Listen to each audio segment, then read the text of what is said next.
Hello, beautiful soul family, and welcome to Weekly Wisdom and Insights, your home for spiritually guided transformation and empowerment. I am your host, Dearjames, and together with the unseen spirit source and symphony, we look at the current energies, the intuitive insights, and wisdom, and we go as guided. Welcome, Olivia. Welcome, Alicia. Welcome from around the globe. So much to get to. And we're going to start with our main theme, and then we'll zigzag. Welcome, Kiki. So, our main theme. Renewal. It's written in the stars. And you see this beautiful crescent moon. It's the Gemini new moon.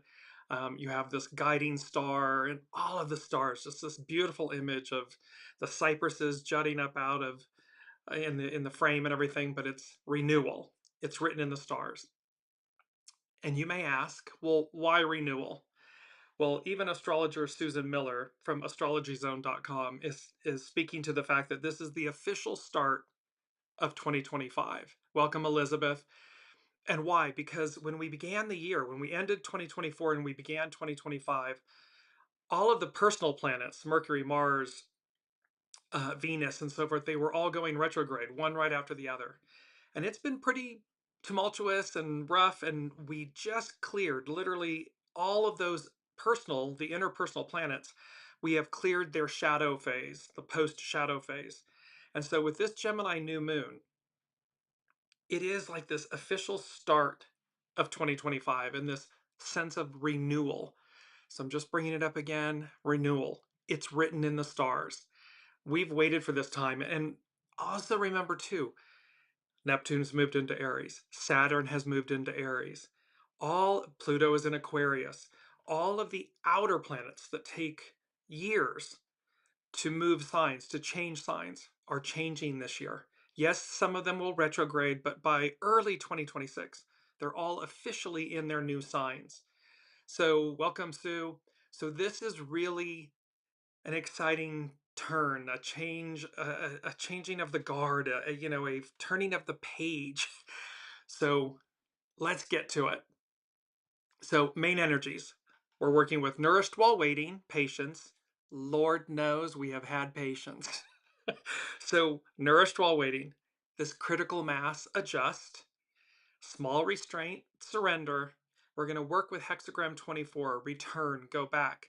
Because when this is all about this return back to center, back to who we are, our true essence, our soul source connection, our soul, and about the conflict, letting go, let go of the conflict that prevents us from getting there.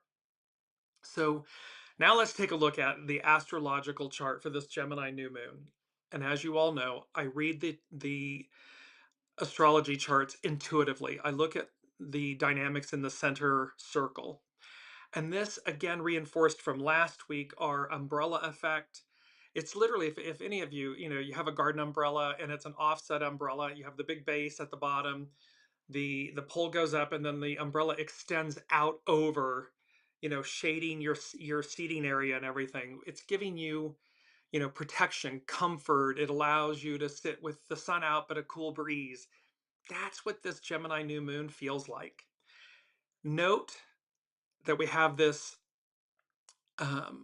effects, the blue triangle in the center, if you will. Let's focus on that for a second. Far top right, if you will, is Pluto retrograde. Coming straight across, we're looking at Uranus. Go to the tip of the umbrella, we've got Neptune and Saturn. These planets, and you'll see with some of the astrologers, these are playing out. This effect between these big three are going to play out. Pluto, Uranus, Neptune.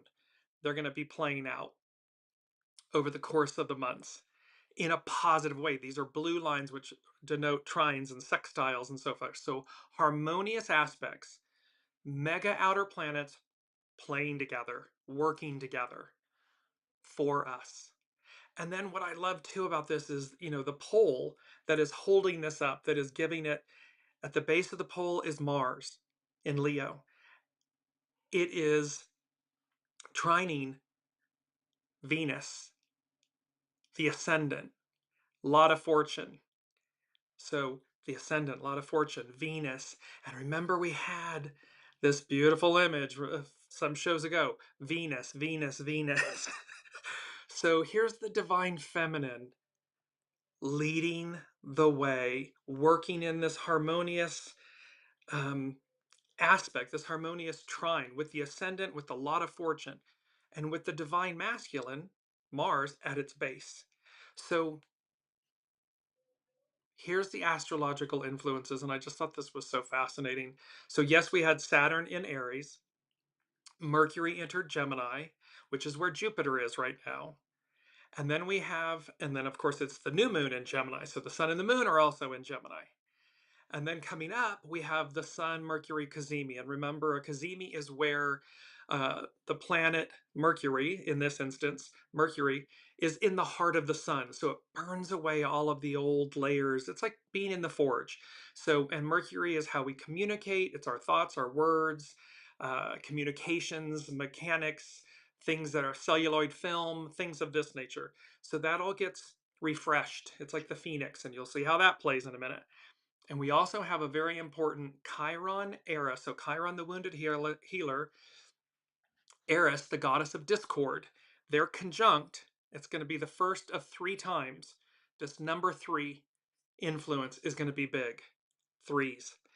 And that's occurring again. It's coming up. Well, it just happened yesterday. So, but that's going to perfect 3 times coming up. And so, pardon me, I skipped it. From the unseen for these astrological influences of this Gemini new moon, parachuting to paradise. I thought that was so interesting. And then the trifecta effect.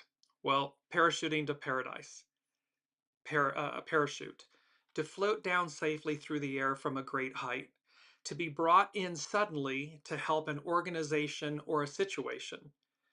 This can refer to individuals like consultants or executives who are brought in to provide expertise or leadership. So this parachuting to paradise. So it's like a soft landing. The parachute allows a parachutist jump out of a plane. No, thank you, but how wonderful for those that do. But it allows that individual to land safely. It's also this part where someone parachutes in, or you get the golden parachute as an executive. Well, this is the unseen, as above, so below. All these planetary goodies parachuting in. Paradise. An ideal or idyllic place or state of extreme beauty, delight, or happiness. A state of supreme happiness, bliss. A place or condition of great happiness where everything is exactly as you would like it to be. In some religions, heaven as the ultimate abode of the just. Eden. So we have this parachuting in, this paradise. So parachuting into paradise. We're talking about how this Gemini new moon is the official start, if you will, to 2025, to this major shift. And yes, some of the major planets are going to go back and finish up business, tidy up, before they officially launch into this permanent new. However, it's about parachuting into paradise. And think about this, how, again, it's about individually. It's about us releasing the old, emptying the vessel, letting go of the old identities, labels, scripts, stories, truths, these things that we tell ourselves that we're even unconscious of. Are we aware of the words, of the mindset, of the mentality that comes out of our mouths, that we live by? It's about say yes. This Gemini new moon, this official start to 20, and it's more than 2025. It's this official start to the new. Our mantra could be say yes. So, because there's an idyllic or ideal place or state of extreme beauty, delight, or happiness that we will live in, reside in. The trifecta effect. And by the way, just to show you why this came up, you see from Pluto over to, it's aspecting not only Uranus, but Mercury, the sun and the moon, the Gemini new moon. So it gives this 3 effect. It's 3-pronged. Well, this is the same effect. So with the trifecta effect, It generally refers to a situation where three elements or factors combine to create a powerful, synergistic, and often beneficial outcome. So we've got the big three, Pluto, Uranus, and Neptune, that are going to be playing out. We've got this immediate trifecta of the new moon, the sun, the moon, Mercury, and Pluto. This coming together, this three elements or factors that combine to create a powerful, synergistic, and often beneficial outcome. The core idea is that the three elements work together in a way that is more effective than if they were considered independently.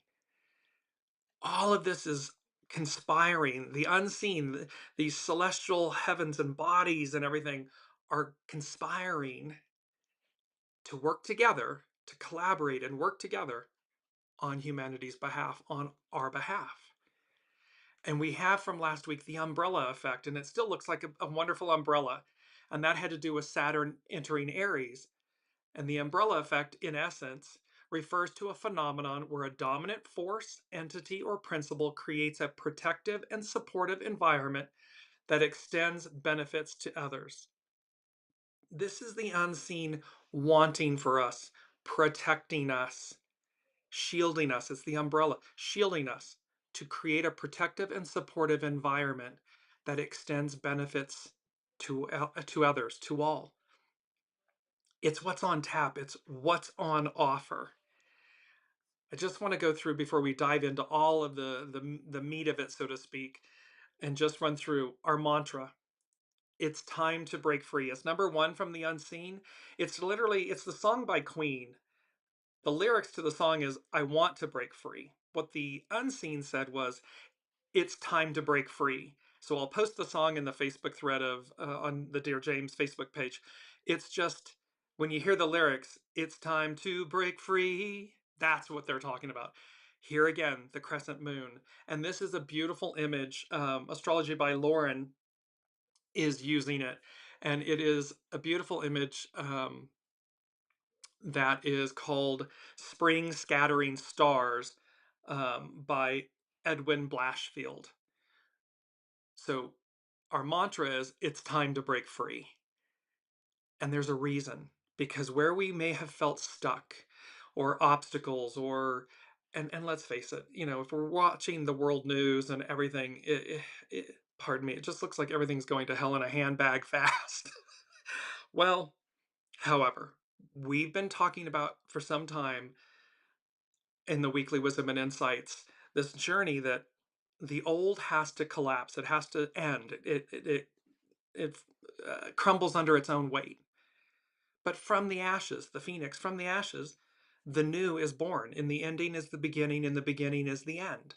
So we're aware of this. So it's about seeing through the illusions, because it's time to break free. And what was interesting, I Want to Break Free, is the song from Queen. Well, it's the 1984 album. There's a lot of reference to 1984.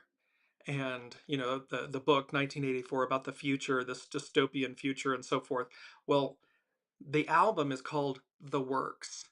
And see, again, when we look at these, just look at this astrological chart for the Gemini new moon, it's just really good. As the Lady Jacqueline would say, it's really juicy in a really good way. And so this whole piece about it's time to break free, because what's on offer is the works. The works, not work, the works. That's joy. That's being at the banquet of life. That's our true essence coming up and out and shining. And as a result, because it's now inverted, it's matriarchal, it's Aquarian. So because it's for the people, in inverse, it comes back to us that it's for us. So it's, instead of it's for us and then others might benefit or not, now it's the inverse. It's for us, and by reciprocity, I receive. There's greatness in it. There's joy in it. It's number two from the unseen. And Kiki is saying, I've never needed faith so much in my life as I do now. See, faith is about maintaining hope, positivity. It's about seeing through the illusions. And I'm right there with you, Kiki. There are times where I'm reading the news or something, and I'm like, oh, it is just so heavy and so irritating and burdensome and so forth. And then I just stop myself and I say, stop, no more, don't buy into it. This too shall pass. It will pass. Is it a painful moment to bear witness to? Yes. However, it makes us stronger. And so just don't buy into the illusion. Allow it to pass. Pardon me. Had a tickle. Because it's number 2 from the unseen. God, the all that is, created us, created you for more. And your time is now. So we were created for this moment. We were created for more. And your time is now. It's time to shine now. It is that beautiful renewal. It's written in the stars, and it's time to break free. Pardon me. And it's about, and let us break free from past restraints, past obstacles that are self imposed. They are stories and scripts and identities and labels and truths that we're telling ourselves. And yet that's an illusion, because when that's all stripped away, if you were standing naked in an 8-lane freeway highway with all high beams on you, at your center you would be your natural innate self, pure, empowered, full of vitality. You were created, God created you for more, and your time is now. That is what the unseen is saying to us. Our time is now. So where there are those that are attempting to, rewind the clock, it's futile. It will not um, last or sustain itself. So, and our key word, I love this, innovation. And you see all these gears and mechanisms, and you'll see why they tie in with another part of our theme and our energies for this Gemini new moon. And so, innovation, a new idea, method, or device, or the use of new ideas and methods. See, this is a new time. This is a new time for us. And so, again, it's about releasing the past. Let go of the past. Stand in the present future, the present moment, and be open to receive what's new, what's coming in for you. Innovation is the process of bringing about new ideas, new methods, new products, new services, or new solutions that have a significant positive impact and value. The old way isn't going to cut it anymore. So it's about releasing that. Thank you. Namaste. I bow to the divine in you. And then let it go. Innovation involves transforming creative concepts into tangible outcomes that improve efficiency and effectiveness or address unmet needs. So again, we're not since the French American industrial revolutions. I mean, we're talking, 1776-ish, that's a long time since Pluto was in Aquarius. It's all about reinvention, renewal. It's written in the stars.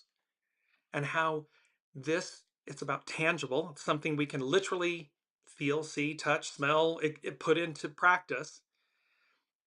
Tangible outcomes that improve efficiency, effectiveness, or address unmet needs. And of course, there's great needs in the world. And there's I mean, the divine within us, when we harness the power of the divine through humanity, through we the people, it's limitless. The possibilities are limitless. We have spent a lot of time in the patriarchal Piscean era that had to do with ego, mind, personality first. The me, me, me, me, me. Okay, but now it's the inverse of that. And when we look at how these things will, the opportunities and the possibilities of what's before us and how we do it in a way that lifts everyone up, the greatness of that, it's contagious.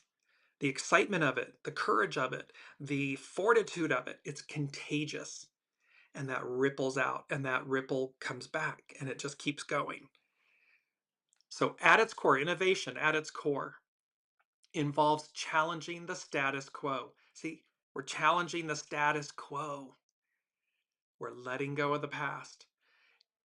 Innovation is about thinking outside the box and taking calculated risks to drive progress and achieve breakthrough outcomes. Innovation is driven by a combination of factors, including curiosity, creativity, and the desire for improvement. It requires a mindset that embraces change. We've got to embrace change. Otherwise, it's stagnant, it's stale. We've already been where we've been. We have no idea where we're going. However, our soul, we have a knowing that says, there's more.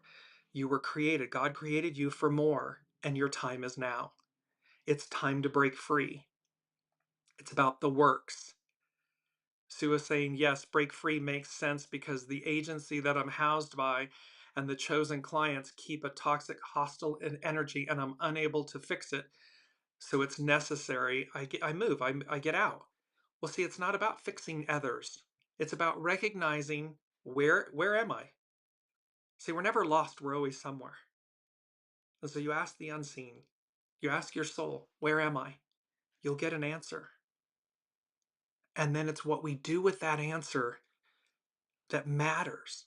This is where Kiki, to her point, this is where faith and trust and fortitude and determination, because it requires a mindset. Innovation requires a mindset that embraces change, welcomes ideation, and encourages experimentation. Innovation can occur in various contexts, such as business, science, technology, social sectors, or public services. It can lead to economic growth, social progress, improved quality of life, and sustainable development. And that was by ideascale.com. So you can see that our key word here, innovation, and how the wheels, and I kept seeing this, I kept seeing the wheels, like the wheels of time, the wheels of creation, the wheels of innovation. They were turning. They were, and it's exciting because it's like it denotes possibilities. It's about what's possible, what's within me that I've yet to tap, that I've yet to say yes to. That's huge. And it's powerful, and it's about this is how we start the official start to 2025, this Gemini new moon. So now we're going to take a step back. We're going to go to Astrology by Lauren, and we are going to talk about Saturn in Aries. She begins with a quote by Joseph Head. When the phoenix is reduced to ashes, one glowing spark signifying the immortal being is supposed to remain. And from this, the new life is evolved. See, it's from the ashes. It is the phoenix rising. This is our time. So the old ends. It's the phoenix reduced to ashes. And yet there's one glowing spark that signifies the immortal being, our soul, our essence. And this is about ourselves individually and collectively. Because we can have our own personal phoenix, our own personal reduced to ashes moment. That's a good thing. Yes, there might be melancholy and all this good stuff because we're letting go of things, releasing things, to Sue's point, this letting go of a place to move forward. And yet, this is where we have the opportunity to be renewed, reborn. So, Astrology by Lauren. On Saturday, May 24th, Saturn enters Aries. It changes signs every 2.5 years, but it only enters Aries, the first sign of the zodiac, once every 29 years. As she wrote this, Saturn is at its very last degree, so this was just a few days ago. The very last few minutes of Pisces. We are being prepared to gather all the wisdom gained, all the experience, all the hard knocks and achievements from this previous era, Saturn in Pisces, and bring them with us as we embark on this next leg of our life's journey. We've spoken a lot about we don't throw the baby out with the bathwater. We take the best of it. We release what no longer serves. We maintain and bring with us the purity, the best of the best, and we move forward. We embark on this next leg of our life's journey. It could feel a bit like we are leaving wisps of our lives behind us, that there are mere remnants of a lifetime's dreams still to be pursued. But actually, what this is not an ending, but a new beginning.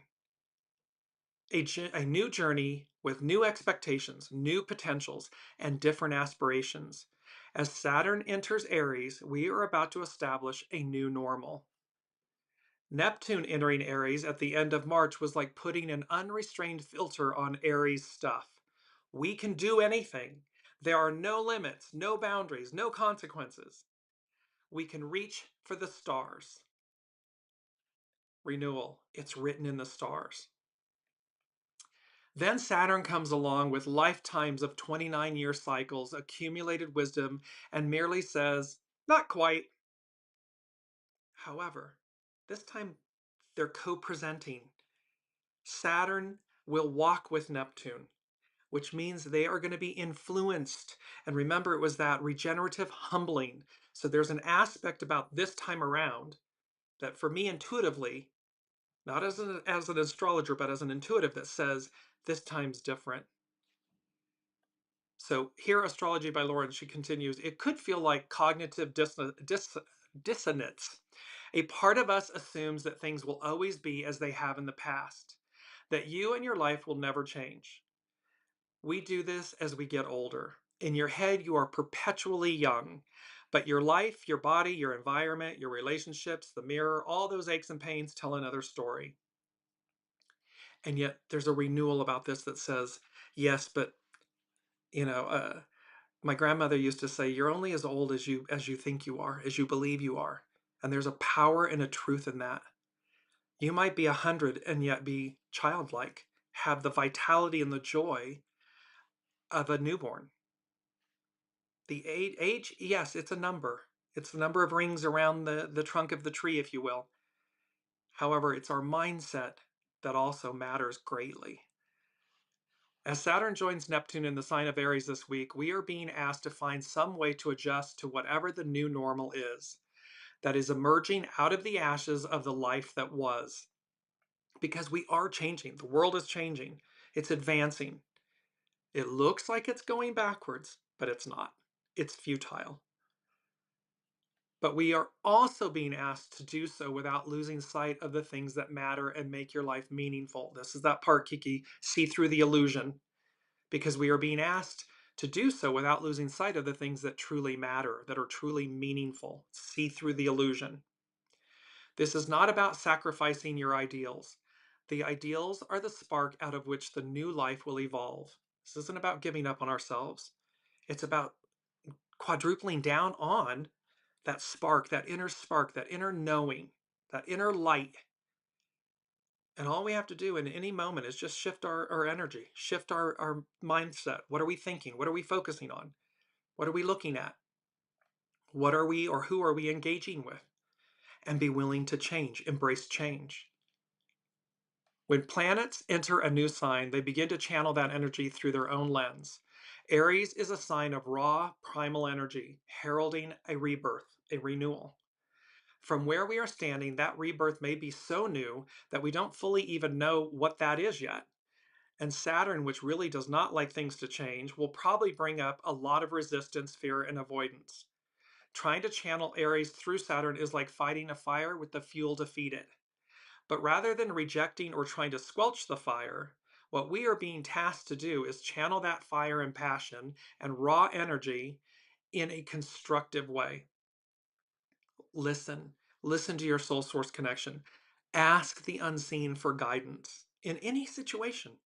Ask, and then you'll feel it. You'll get a knowing. You'll get a word. You'll have a whole story or a picture.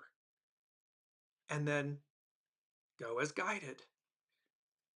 Make goals, create a plan, be strategic. And in this way, make Saturn work for your vision, not against it. Saturn with Neptune, they're going to be working together. They're co-presenting. And Saturn in Aries is typically in its detriment, its fall. In this way, and this was just Colleen, who's one of the fellow travelers in our weekly wisdom and insights journey, there was an importance that she made a point, a question, post on the follow up for the show. And the point is, what the unseen was saying about Saturn in Aries in co presenting with Neptune, we can receive something of greatness, something just joy filled. It will still represent regenerative humbling because it's what we do with it that matters. Do we take something and say, oh, look at me, how wonderful and how grand I am and how important? Or do I recognize the profound gift given, something so extraordinary, and I do so with humility and grace? We, the people, the Aquarian age, that we walk in this humility, that's regenerative humbling. Equally, when we receive something bad, it's a fall from grace, a fall from on high. We're too full of ourselves, which is a return. We're going back to center. We've got to, it's about, you know, uh, making the strong weak and the weak strong, if you will. That's a regenerative humbling. Both exist. It's where are we? So, Astrology by Lauren. Just before Saturn enters Aries on Saturday, this was this past Saturday, Mercury makes its last conjunction to Uranus while still in the sign of Taurus. This could bring a stark awareness that we are not in Kansas anymore. Through a series of surprising events and twists and turns, we notice a shift in the air. Then on Sunday, Mercury enters Gemini, from where it will both sextile Saturn, sextile is a harmonious aspect, so it'll sextile Saturn and Neptune in Aries. At this time, we are being asked, what might you change in your perceptions that will allow you to not only adjust to the new normal, but to be a co-producer? See, to be in the flow, to recognize that we are in charge, we are co-participants.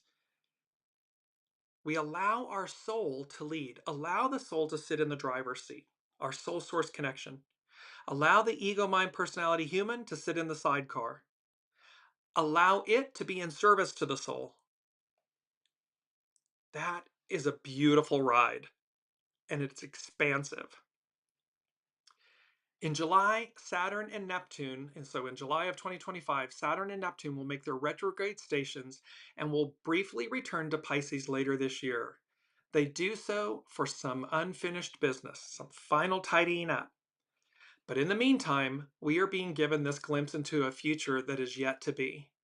On Monday, May 26th, we have the new moon at 6 degrees of Gemini with a conjunction to Mercury, they're conjunct together, and a trine, harmonious aspect, to transformational Pluto.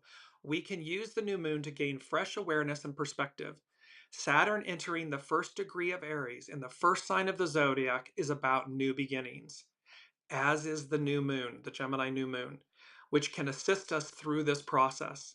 The new moon in Gemini can be used to bring clarity and understanding.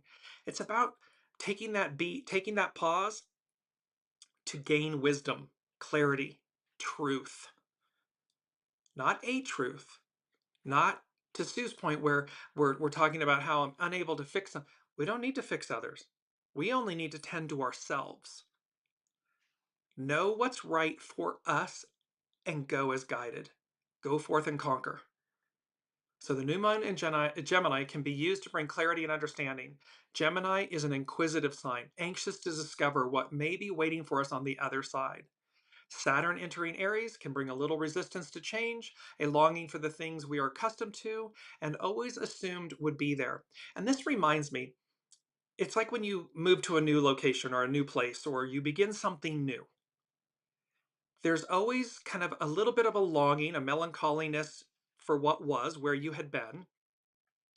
And yet, and this nervousness and a little anxiety, nervousness, trepidation, or whatever for the new. And then yet, minutes, months, minutes, weeks, whatever days later, you start getting you get that feel, you're getting the newness in a sense is wearing off. Well, guess what happens? All of a sudden you hit the ground running. You're like, oh, look at all of this. And then you literally open, you say yes, and you say, well, what's new here? Who are the new people? What's the new job? What are the new responsibilities? What are the new opportunities? That's what Astrology by Lauren, this is what she's speaking to, because that Gemini new moon speaks to, well, what's been waiting for us on the other side. Saturn entering Aries can bring a little resistance to change. It's a longing for what we're accustomed to, but it's assumed that it would always be there. But the Gemini moon does not resist change. It observes, flows with, and becomes one with it. And in this way positions us to be a co-collaborator for what is yet to be. Therefore, may we all strive to become the change that we wish to see in the world. Become the thing that you wish for, that you hope for, that you want. Be it. Emulate it. It's Wallace D. Wattles. Small acts in great ways leads you, delivers you to the person, the place, the thing that you want to be. It's that you wish to see in the world. Astrology by Lauren. She concludes with a quote from Krishnamurti. Without freedom from the past, there is no freedom at all, because the mind is not new, fresh, and innocent. It's our mindset. It is our ego mind personality. It is getting the ego to let go of the past, to have a fresh new mind, an innocent new mind. That delivers us and works in concert with these energies that are present. Because as above, so below, it's all moving forward. And it's number 3 from the unseen. All of this beautiful Gemini new moon, look at the astrology of this. Saturn in Aries, Pluto in Aquarius, all these major changes and everything. The unseen said, an orchestrated event or orchestrated events, an orchestrated occurrence. And then it's the song by In Vogue, which we've had before, but they said, free your mind and the rest will follow. Well, here's the quote from Krishnamurti that Astrology by Lauren is using. Without freedom from the past, there is no freedom at all, because the mind is not new, fresh, and innocent. An orchestrated event or occurrence. Free your mind and the rest will follow. Because when we liberate ourselves, when we empty our vessel, we free ourselves, the new is right in front of us. So now we're going to jump to astrologer Chani Nicholas. This is from her The Weekly, issue number 68. This week's new moon in Gemini brings a pivotal reset. Whatever you need to refresh, rewrite, or redo, the time is now. God created you for more, and your time is now. The time is now. You can't make this stuff up if you try. We won't have another new moon quite like this for another 12 years. So get that red pen ready, and remember, you're the only one who can grant yourself a clean slate. We just had that. Remember last week when I said that I went to do the Sabian symbols and they were like, no, just clear them all out. They sat blank, the 20 symbols blank, because there was this new slate. Here, you're the only one that can grant yourself a clean slate. When the sun teams up with Mercury later in the week, hey Kazemi, the quote, new thoughts, new you, energy gets dialed up a notch, but so do insights and hot gossip.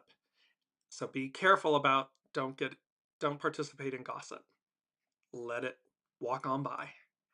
Inspiration is everywhere right now. Keep your notes app open and be ready. So there's this piece about peace. There's this piece about renewal. It's written in the stars. It's present for us. And we're going to continue on with the new moon in Gemini, and this is from astrobutterfly.com. New moon in Gemini, opportunities.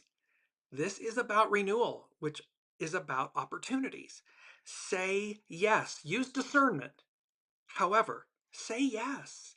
Let go of the past.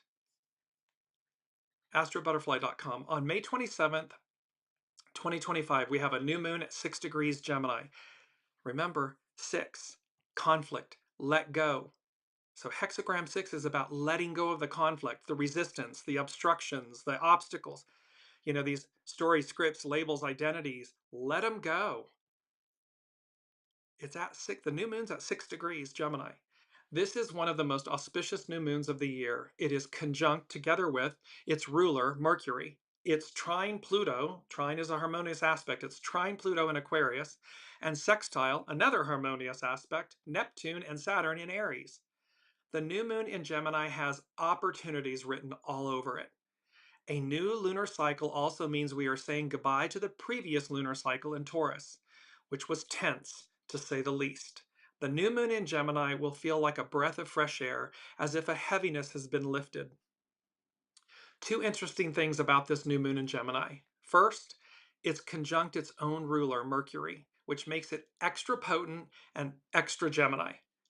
You can see me, I'm like, what? Jupiter is also in Gemini, giving, so Jupiter is the great benefic. Well, it's giving a magical boost to whatever we initiate. Second, it aspects all the outer planets, Uranus, Neptune, and Pluto, as well as the newly ingressed Saturn in Aries. This is the first new moon with Saturn in Aries fully, and it's really kicking things into gear. So look how this new moon is aspecting all the outer planets. It's just all good. That beautiful trifecta effect, the umbrella effect, this parachuting into paradise. It doesn't get better than this. And this, as astrologer Susan Miller from astrologyzone.com, it's the official start to 2025. She didn't even do her annual um, projections and everything because she said I didn't want to have to talk about the first, in essence, 5 months of the retrogrades and the obstacles and look back at things and everything. She didn't do it this year. There's a theme about nope, don't do the Sabian symbols. It's a clearing of the slate. So astrobutterfly.com continues, but the reason this new moon is so special is that it initiates an important configuration that will unfold over the next few years. A minor triangle between the big three. Here's that triangle, the blue triangle in the big three, Pluto, Neptune, and Uranus. This is a spectacular configuration that supports change and progress at a rate we may have never seen before. Things are speeding up. Things are moving faster. So discernment is key, but so is saying yes. So is taking the calculated risks.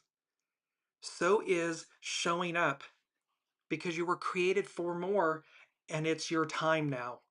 It's time. We are no longer in the Pluto in Capricorn, Neptune in Pisces era. The world looks very different from how it did prior to 2024 when Pluto moved into Aquarius. Everything is being reconfigured. And remember, we had that.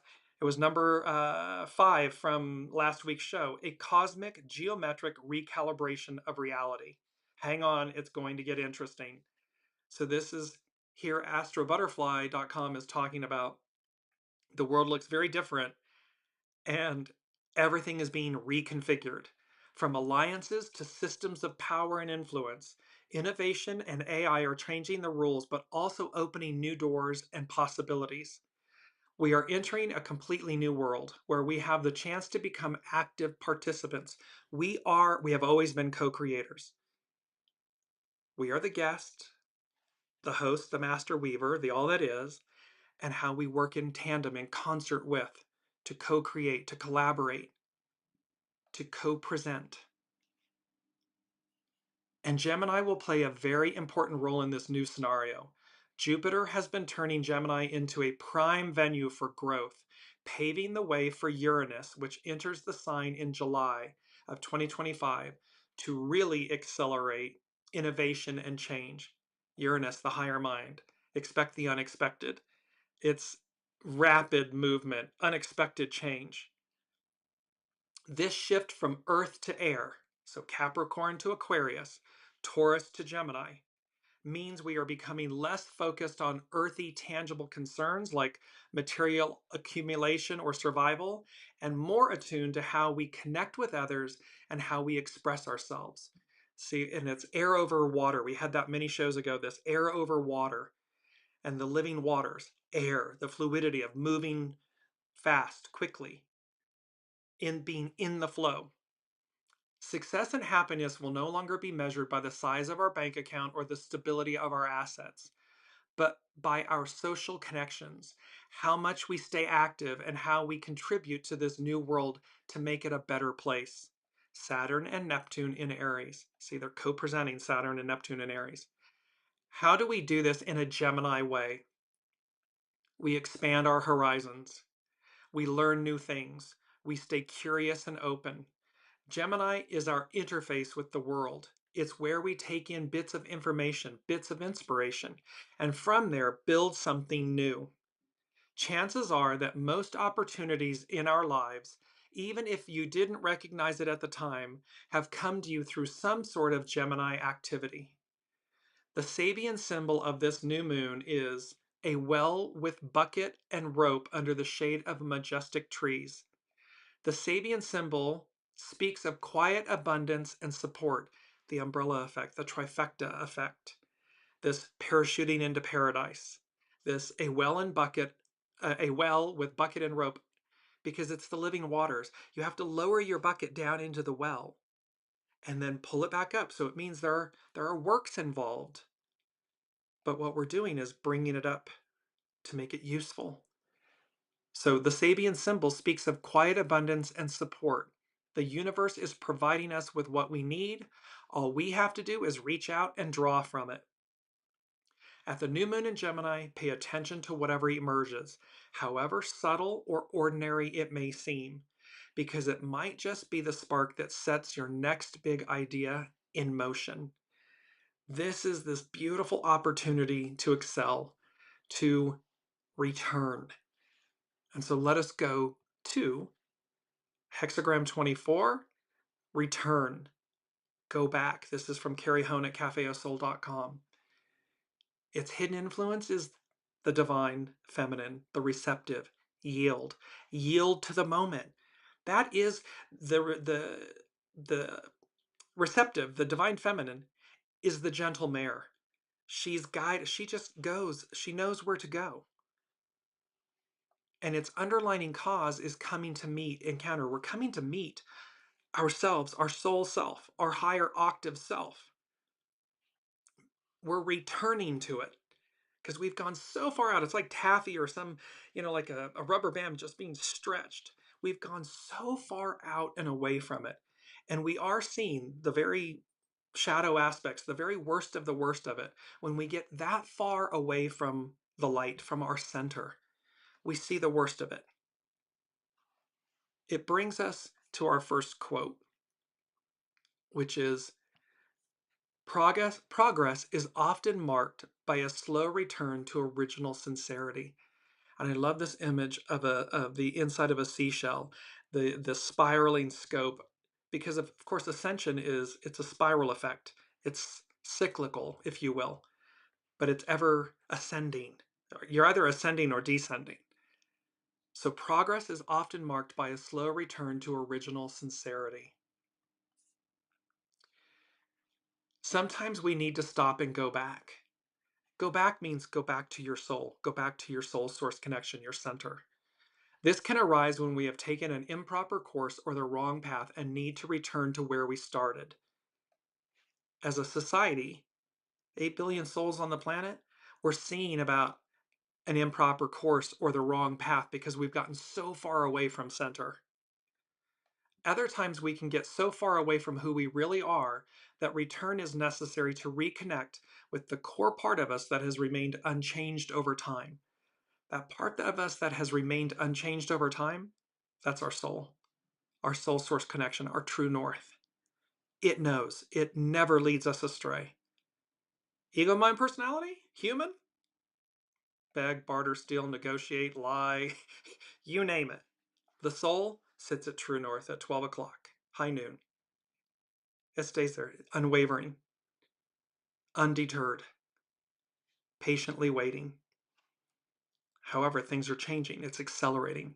So again, the more we're in flow, the more we let go of the past and step into this the newness that is. And then what a magic carpet ride. I mean, how incredible is that? Because it's only fear that's going to prevent you from not doing that. Fear of what somebody might think, fear of the unknown, fear of not having, fear. Well, fear is energy. So harness the energy of fear to either catapult yourself forward, because the alternative is to immobilize you, which is stagnation. You don't want that. So Carrie Hone at cafeosoul.com. The hidden influence of the receptive, the divine feminine, the receptive shows a need for an inner opening, while the cause or past condition was one of focusing on encountering others. After a time of splitting apart, and we've had that, hexagram 23, splitting apart, it's all about letting go of the past. We're splitting apart. So after a time of splitting apart, a return to the self to develop authenticity is necessary. A regenerative humbling. That's authenticity, humility. You are at a turning point in this situation, and progress is often marked by a slow return to original sincerity. It was our first quote. It may seem like you are not moving forward, although progress is still occurring. Yeah. This is because by returning, you reconnect with your true path. This can be a time to examine your intentions. A disconnect may be occurring where you seek a specific outcome yet experience something different. Examine your commitment to the situation and whether or not it truly serves you. See, this is about, am I in alignment with my soul, with my authenticity, with my truth? And then when I am, listen and then go as guided.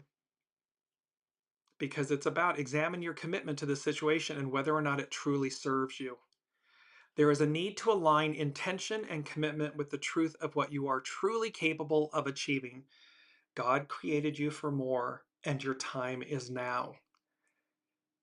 There is a need to align intention and commitment with the truth of what you are truly capable of achieving. Return can come after false starts with the sole purpose of showing you what is truly important to you. See, sometimes we have to go experience things, people, places, things, or whatever, to recognize, that's not really serving me, or the purity of the intention of why I did something, or went somewhere, or took this job, or entered this relationship, or whatever, that the purity of the intention was lacking. It wasn't pure. And thereby, you have that impure experience as long as you need to get the lesson, the awareness, the conscious awareness to go, okay, time to move forward. This isn't it. This is a time when you have a fresh start to proceed more carefully, consciously. Sometimes the message can be that those who have gone may return. So there may be those that have left our lives that come back, that represent themselves. Again, be open, use discernment, and then discern what's in your highest and best. The master said, when the way turns back, all things turn back with it. As above, so below. All the planets, the major planets, all of this conspiring for us. It's a turning back. It's that spiral shell. It's a turning back to ascend, not to stay where it was, but for ascension purposes. So when the way turns back, all things turn back with it. Turning back is how the way moves. Know when to stop, and you will meet with no danger. See, it's to know. We can get a knowing, a person, a place, a thing. We can get something in a nanosecond, in an instant, in a knowing. We don't need to spend a lifetime with a person, place, or thing. When our soul speaks, it's true north. When it says ding, danger, Will Roger, danger. Know when to stop, and you will meet with no danger.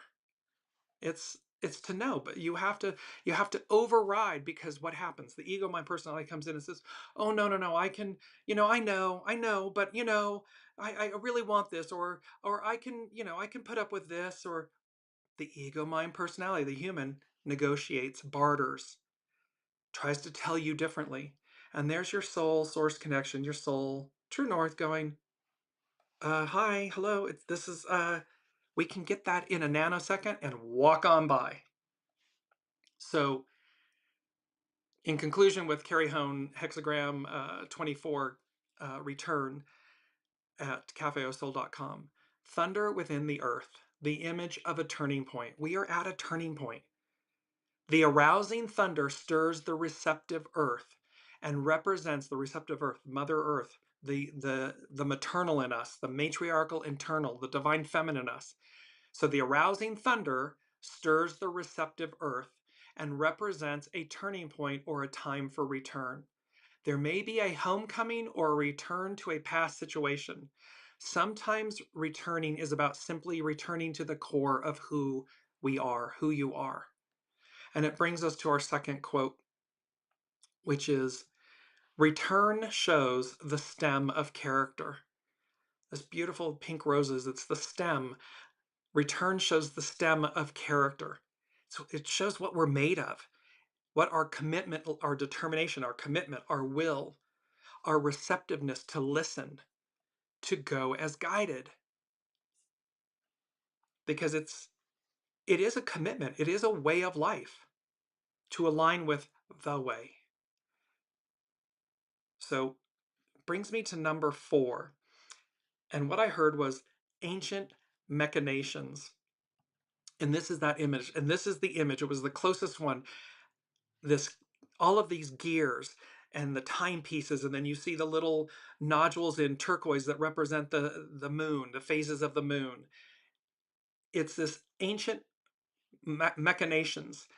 Machinations is complicated and secret plans, especially in obtaining or using power. This is number 4 from the unseen. So these wheels of time, of the cosmos, of creation, these complicated and secret plans, especially in obtaining or using power. Now, typically this word has a negative connotation, if you will.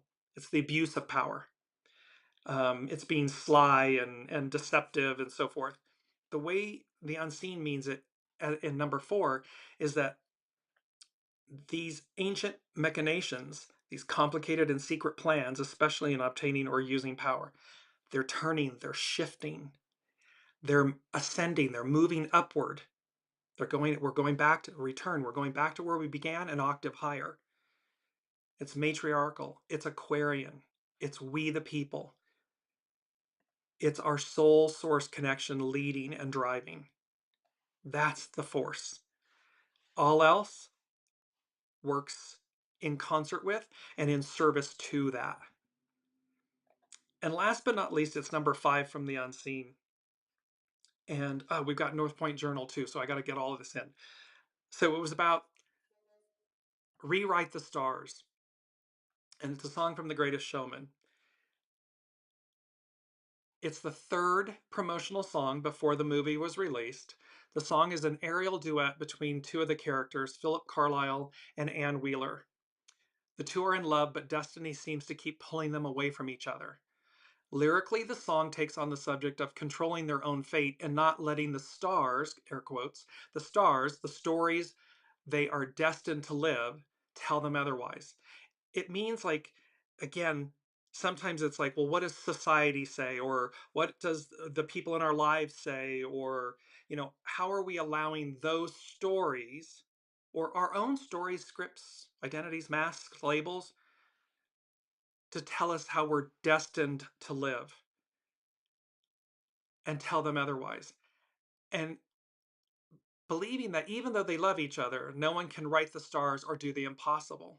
And yet that's exactly what happens in the movie. They rewrite the stars. They face the obstacles, the current, you know, uh, ego, mind, personality, human aspects, these things that are blocking us. And they rewrite the stars. And then they came right behind that, and 5 denotes change from the unseen. So here, what if we rewrite the stars? And then they said, it's all in the plane. It's all in the plane is a book. It's the title of a book written by Shirley MacLaine. The 5th volume in one of the most extraordinary personal odysseys of the 20th century. Oscar-winning actress, social activist, singular entertainer, and best-selling author, Shirley MacLaine has the courage to be both candid and controversial, She's showing up. She's saying yes. She has the courage for the moment to rise to the occasion. In this book, she casts herself in her most challenging role yet as seeker of personal and metaphysical truth. She wants to know the truth. She's facing herself, her spirituality, her humanness, her ego mind personality, her soul. It began in Peru 10 years ago and ended in Peru 10 years later. But the steps along the way were the real story. See, it's always about the journey, not the destination. In filming the miniseries Out on a Limb, Shirley MacLaine was forced to recreate herself 10 years earlier, to journey back from Malibu to London, from Sweden to the mysterious landscape of Peru, to the places, the perceptions, and profound emotions she experienced then. She was facing herself. And to journey beyond, exploring new personal and cosmic dimensions, the choices of her lifetimes, who she was and who she would become. At the heart of Shirley MacLaine's testament is a compelling challenge. We choose our own destinies, create our own illusions. We have the power to design the world in which we live and the strength to remake ourselves in the image of our dreams. There's a massive theme here. This Gemini new moon, Saturn in Aries, Neptune in Aries, all the major planets shifting. It's about rewrite the stars. It's about we have the power to design the world in which we live and the strength to remake ourselves in the image of our dreams. Because God created you, they created us for more. And it's our time. The time is now. And so, last but not least, we move to Pam Youngin's North Point Journal, and she's speaking to the Chiron-ERIS conjunction. Chiron's the wounded healer, Eris is the goddess of discord. After building in influence since mid-January, a conjunction between Chiron and Eris perfects for the first time this week. This longer-term alignment unites the forces of the wounded healer and the goddess of discord. When a new planet is discovered, astrologers learn about its effects by watching it over time. Dwarf planet Eris was discovered in 2005, so we have been monitoring its effects for only about 20 years. We learned a great deal about Eris when it conjoined Uranus in 2016, the year that marked the beginning of the #MeToo movement. We now understand that Eris in Aries is an instigator, bringing truths to light that stir controversy and ignite the fires of change. Together, Chiron and Eris reveal uncomfortable realities and stir painful emotions. They reveal traumas and their causes and expose wounds so that they can be seen, treated, and ultimately healed. Renewal, it's written in the stars. Historical references, Pam Youngins continues. The last time Chiron and Eris were conjunct was in 1971 and 1972, years when many cover-ups were exposed. In the US, the publishing of the Pentagon Papers revealed the extent of the country's involvement in the Vietnam War, the truth of which had been hidden from its citizens. There was a court-martial of the US soldiers involved in My Lai massacre in Vietnam, making public the atrocities of the war, made even more shocking because those involved were supposed to be, quote, the good guys. Also during this time, 5 White House operatives were arrested, events which began unraveling the lies that ultimately led to the Watergate scandal. And public outcry finally led to the banning of the pesticide DDT, which had been approved for widespread use by government agencies. Exposure to the chemical was found not only to be killing bald eagles, but also to cause cancer, cardiovascular disease, and other health problems in humans. There's a huge amount of this. Remember, shaking the roots of the foundation, letting it crumble, revealing what's been hidden, corruption at its highest levels being exposed to heal. So that we, the people, we can face ourselves, we can see it head on, and we can make new and improved, higher octave choices.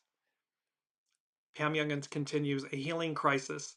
As the Chiron-Eris conjunction, that means they're together, has been building over the past few months. Much has already come into public awareness that has been shocking and painful. These revelations of what was previously hidden from view is causing a healing crisis.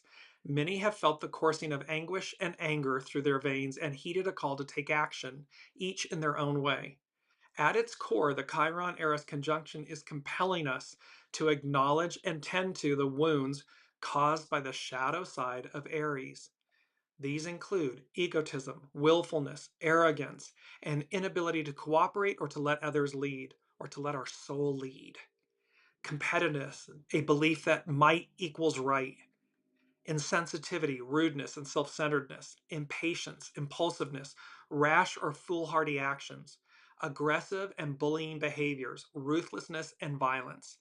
Those are some heavy, heavy, dark shadow aspects, goo, that we're releasing, but we have to face it to release it, to renew. As the Chiron-Eris alignment perfects this week, and with the Sun, Mercury, and Venus activating its energies too, there may be more revelations, or some may feel ready to speak up in new ways. Despite the pain we feel throughout this process, we realize that truth must come to light before changes can be made and healing can occur. This was our quote from last week. The truth cannot be silenced. It's impossible. So this is despite the pain we feel throughout this process, we realize that truth must come to light before changes can be made and healing can occur. And one key point to realize, the shadow being revealed by Chiron and Eris is not new. It has been active but flying under the radar for far too many years to count. What is new is our awareness of the problem. The masks are off. So we see how emptying the vessel, laying down the stories, the scripts, the labels, the identities, the masks, all these things that obstruct the purity of who we are at our center. They obstruct us. The masks are off. Our awareness to the issues is new. It's full frontal. I can't imagine it getting any louder or deeper or more insidious and so forth. It's in our faces for all of humanity to see, to bear witness. And it's up to us, to our individual choices, to move into the new, to release the past, release the old, choose a new, use discernment, say yes, and choose the new. Because this Gemini new moon is the official start to 2025, as astrologer Susan Miller stated. It's time to break free. I want to break free. It's about the works. It's about spring scattering stars. It's about God created you for more, and your time is now. It's an orchestrated event and occurrence. Free your mind, and the rest will follow. Ancient machinations, complicated and secret plans that are they're shifting the balance of power. They're changing it. It's that beautiful image of all of those wheels. Just bringing it up one more time, and the clock, and the phases of the moon, and all of these astrological cosmic changes that are occurring. And last but not least, number 5, what if we rewrite the stars? What if we do the impossible? What if we do what society and people in our lives and institutions and governments and everything told us we couldn't? Well, that's an old thought pattern. That's an old belief. And that old way is over. So like the characters in the movie, have the courage, the will, the fortitude to say yes, to rewrite the stars, change our destinies, your destiny, because to Shirley MacLaine's point, it's all in the plane. The plane is the journey. It's the choices. It's the willingness to look at ourselves honestly and then embrace change. Thank you all for bearing with us. It's a longer show, but I wanted to get all of this in. So I love you all. Have a beautiful week, and we will see what's in store next week.